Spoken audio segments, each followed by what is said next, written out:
এখন সবচেয়ে বড় সমস্যাটা হচ্ছে শাশুড়িরা চায় আমি ডমিনেট করব, আমার এতদিনের গড়া সংসার। বউ এসে কয় না আমি আইছি মাগার আমি সব খায় হলাম। আচ্ছা না নাই? এই যে সবাই ডমিনেট করতে চায়, এটা সমস্যা। সমাধানটা কি? সমাধানটা হচ্ছে আমাদের শাশুড়ি যারা আছে সমাজের, তাদের উচিত বৌমাটারে নিজের মেয়ের মতো মনে করা। নিজের মেয়ের যে এখানে বিয়ে দিছে ওইখানে কিন্তু খুব খোঁজ নেয়, মা তোর কি অবস্থা, তোর কষ্ট হইলো কিনা, ইত্যাদি ইত্যাদি। তো ছেলের বউ কিরা যারা আনছে এরা দিয়ে ইচ্ছে মতো কাজ করা, এরকম টাকা আছে না নাই? ডাবল স্ট্যান্ডার্ড, এটা ঠিক না। আর বৌমা যারা আছেন, ঘরের বৌমা, এরা শাশুড়িকে একটু মায়ের মতো মনে করেন না, কারণ একদিন আপনিও শাশুড়ি হতে চলেছেন, একদিন আপনিও শাশুড়ি হবেন। রং ধরা যৌবন জং ধরে শেষ, আপনারও ছেলে হবে, এই ছেলের বিয়ে করাতে হবে, এই ছেলের বউ এসে আপনার ঘরে তাই করবে আপনি আপনার শাশুড়ির সাথে যা যা করেছেন। এই ছোট্ট হিসাবটা বুঝতে চায় না। শাশুড়ির উচিত বৌমাকে নিজের নিজের মেয়ের মতো করে আদর করা, যত্ন করা। বৌমাদের উচিত শাশুড়িকে মায়ের মতো সেবা করা। এই মিউচুয়াল আন্ডারস্ট্যান্ডিংটা থাকলে কোনো ঘরে আর ঝগড়া হবে? শাশুড়ি বৌমা আল্লাহ সবাইরে তুমি কবুল করো। কিয়ামতের আগে বিয়ে করার পরে ছেলেগুলো মাকে ভুলে গিয়ে স্ত্রীর পেছনে পেছনে দৌড়াবে, স্ত্রীর আনুগত্য করবে। এরকম নমুনা আছে না নাই? ওই ঘরে আছে? হ্যাঁ, কিছু কিছু মুরব্বী অনেক পজিটিভ, মাশাআল্লাহ, সবকিছুই উনি কিছু কিছু অথবা নাই, এদিক থেকে আওয়াজ আসতেছে আছে, হয়তো কিছু কিছু আছে কিছু কিছু নাই, জেনারেলাইজ করা ঠিক হবে। তো এজন্য মাকে ভুলে যাওয়া যাবে না। মায়ের দোয়া বড় দোয়া, মায়ের দোয়া সবার আগে কবুল। বুলেট মারলে বুলেট মিস হয়, মায়ের দোয়া মিস হয়? খবরদার। স্ত্রী চলে গেলে নতুন স্ত্রী পাওয়া যায়, মা মরে গেলে মা পাওয়া যায়। তাই বলে আমি বলছি না আপনার স্ত্রীকে ডিভোর্স দেন না, বুঝান, মাকেও বুঝান, স্ত্রীকেও বুঝান, বুঝানোর চেষ্টা করেন। তো কিয়ামতের আগে মারে ভুলে যাবে, মাকে ভুলে গিয়ে স্ত্রীর পেছনে পেছনে দৌড়াবে। খবরদার, খবরদার।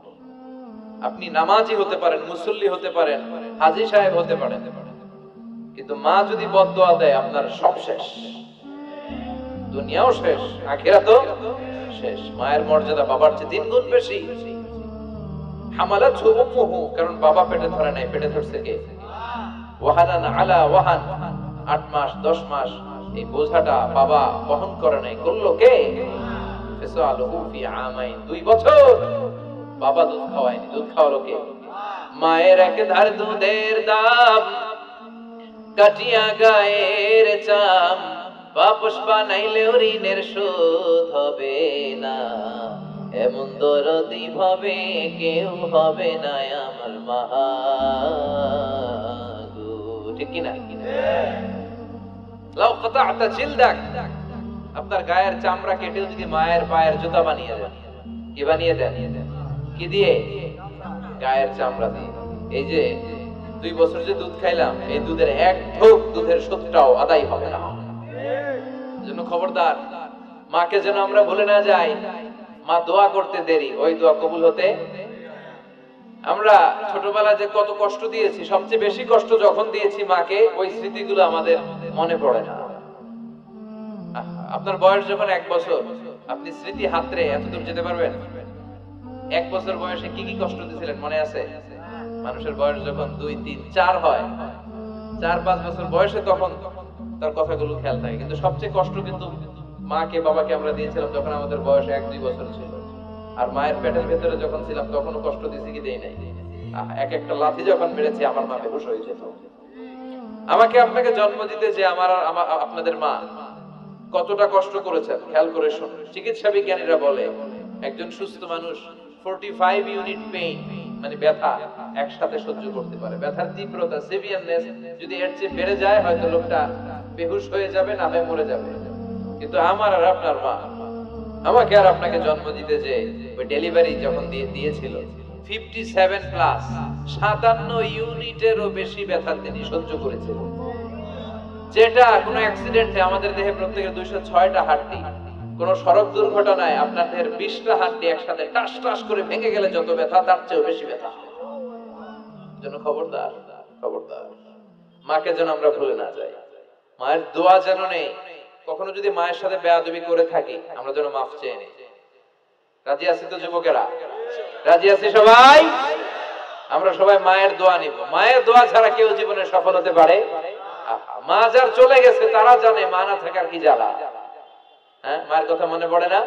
যখন রাত্রি নিঝুম এই চোখে ঘুম, একলা শূন্য ঘরে, তোমায় মনে পড়ে মাগো, তোমায় মনে পড়ে, জানি তোমার দোয়া পেলে উঠবো সকল বাধা ঠেলে, তোমার দোয়া সকল কাজে ঝরছে মাথায় পড়ে, তোমায় মনে পড়ে মাগো, তোমায় মনে পড়ে, যখন রাত্রি নিঝুম এই চোখে ঘুম, একলা শূন্য ঘরে, তোমায় মনে পড়ে মাগো, তোমায় মনে পড়ে।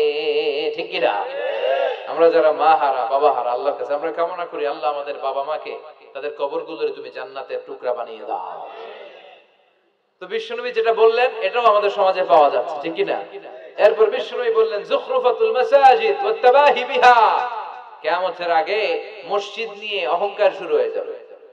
মসজিদ নিয়ে দলাদলি, ভুই ঘরে মাশাআল্লাহ এগুলা নাই। ওই মসজিদ টাইলসের মসজিদে আমরা এসি লাগাবো, ওইটাতে 3 তলা করছে আমরা 5 তলা করব, ডিজাইন করব এগুলা, কিন্তু আমরাও যে নামাজ পড়ব এই চিন্তা নাই। কথা কোন? মসজিদের সৌন্দর্য হচ্ছে মুসল্লি দিয়ে, কি দিয়ে? কিন্তু আমাদের মসজিদগুলো মুসল্লি শূন্য। ফজরের সালাতে বেহাল দশা, কথা বলেন। জোহরের সালাতে বেহাল দশা, আসরের বেহাল দশা, মাগরিবে একটু বাড়ায় আসে আবার বেহাল দশা, কথা বলেন। এজন্য মসজিদে গিয়ে সালাত পড়তে হবে। মসজিদ নিয়ে বাড়াবাড়ি করা যাবে না, দলাদলি করা যাবে না। মসজিদকে আমরা এত ডিজাইন করি, এটাও নিষেধ। মসজিদের সামনের দেয়ালে ঘড়ি টড়ি লাইটিং ফাইটিং এগুলো যত কম দেয়া যায় তাহলে দৃষ্টিটা ওইদিকে যাবে। লাইট টাইট সবকিছু পেছনে হবে, যার ঘড়ি দেখা দরকার পেছন থেকে দেখে নেবে, সামনের জায়গাটা হবে ফ্রেশ। কিন্তু এরকম মসজিদ বাংলাদেশে খুঁজেই পাওয়া যায় না, কথা বলে।